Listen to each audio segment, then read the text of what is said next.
கங்கை கொண்ட சோழபுரம். இந்தியாவை நோக்கித்தான் எல்லா மன்னர்களுமே படையெடுத்தாங்க.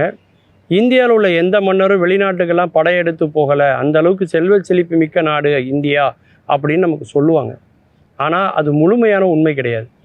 இந்திய மன்னர்களில் உலக புகழ் பெற்ற ஒரு மாமன்னர் இருந்தார் அப்படின்னா அது முதலாம் ராஜேந்திர சோழன். சர்வ தேசமும் கங்கையும் கடாரமும் கொண்ட கோப்பர கேசரிவர்மர் என்று நம்முடைய கல்வெட்டுக்களால் சிறப்பிக்கப்படுகிறார் முதலாம் ராஜேந்திர சோழர்.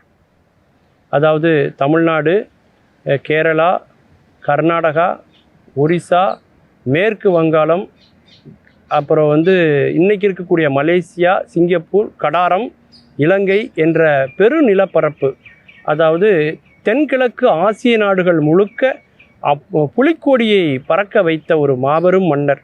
அவர் எழுப்பியது தான் இந்த கங்கை கொண்ட சோழபுரம். அவர் கங்கையிலிருந்து நீர் எடுத்து கொண்டு வந்தார். கங்கை வரை அவருடைய எல்லை இருந்தது. அந்த வெற்றியின் அடையாளத்தை படுத்துவதற்காக ஒரு கோயிலை கட்ட வேண்டும் என்று விரும்பினார். அப்படி எழுப்பப்பட்ட கோயில்தான் கங்கை கொண்ட சோழபுரம்.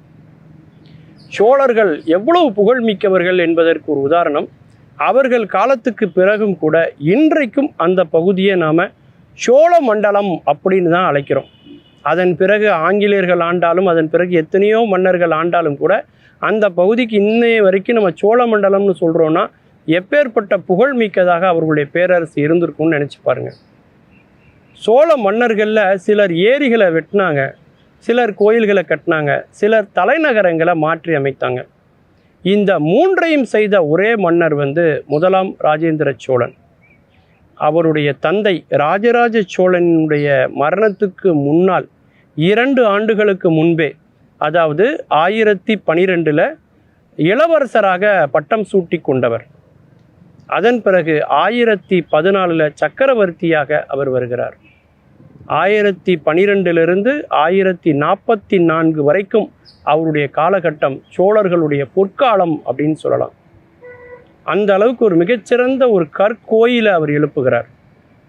தன் தந்தையினுடைய புகழை தான் மிஞ்சிவிடக்கூடாது என்பதற்காக அப்பாவுக்கு பெருமை சேர்க்கிற மகனாக அவர் செய்த காரியம் என்னென்னா, அந்த தஞ்சை பெரிய கோயிலை விட உயரம் குறைவாக இந்த கங்கை கொண்ட சோழபுரத்தை அவர் உருவாக்குறார்.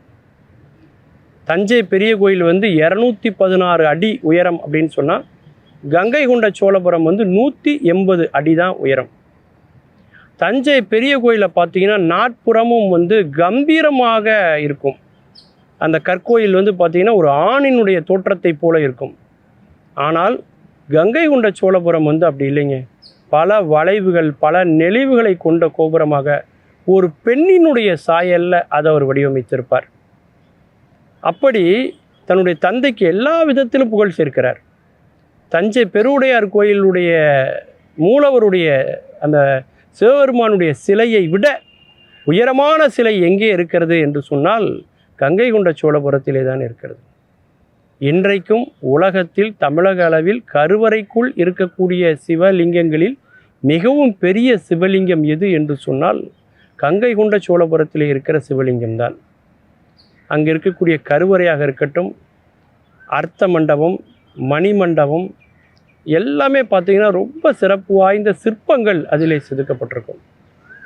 உலகத்தில் எந்த கோயிலிலும் இல்லாத ஒரு சிறப்பு, ஒரு மர்மம் அந்த கோயிலில் இருக்குது. என்ன அப்படின்னா, சந்திரகாந்த கல் என்ற ஒரு கல்லை அந்த கோயிலில் பிரதிஷ்டை பண்ணியிருக்கார். அது எங்கே பிரதிஷ்டை பண்ணியிருக்காருன்னு இன்னைய வரைக்கும் அது தேவ ரகசியமாகவே இருக்குது.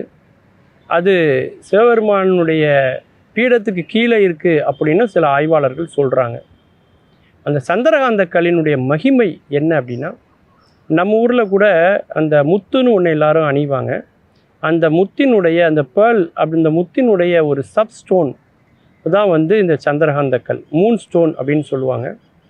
அது என்னென்னா, நம்முடைய மனநிலை நமக்கு பாதிக்கப்பட்டிருக்கு, இல்லை தைரியம் இல்லை குழப்பமாக இருக்குது அப்படின்னா அந்த சந்திரகாந்த கல் அணிவதன் மூலமாக நம்ம தெளிவு பெற முடியும். சந்திரன் மனக்காரகன். நிலவை நம்ம பார்த்து கொண்டே இருக்க நம்முடைய மனப்பிரச்சனைகள் எல்லாம் தீரும். அந்த சந்திரகாந்த கல் அதனுடைய சிறப்பு என்னென்னா, கோடை காலத்தில் அந்த இடம் குளுகுளுன்னு இருக்கும். மழை பெய்யக்கூடிய மழை காலங்களில் அது ரொம்ப வெதுவெதுப்பாக இருக்கக்கூடிய தன்மை அந்த இடத்துல உண்டு. அப்பேற்பட்ட ஒரு அதிசயம் நிறைந்த கோயில். அதனுடைய சுற்றுச்சுவர்களெல்லாம் ஆங்கிலேயர்கள் காலத்தில் வெட்டி எடுத்து அந்த கற்களையெல்லாம் கொண்டு போயிட்டாங்க. இருந்தாலும் அந்த கோயில் இன்னும் அவருடைய புகழை பறைசாற்றி கொண்டே இருக்கிறது. மீண்டும் பல புதிய தகவல்களோடு, அதில் அறியப்படாத பக்கங்களோடு உங்களை சந்திக்கிறேன். நன்றி, வணக்கம்.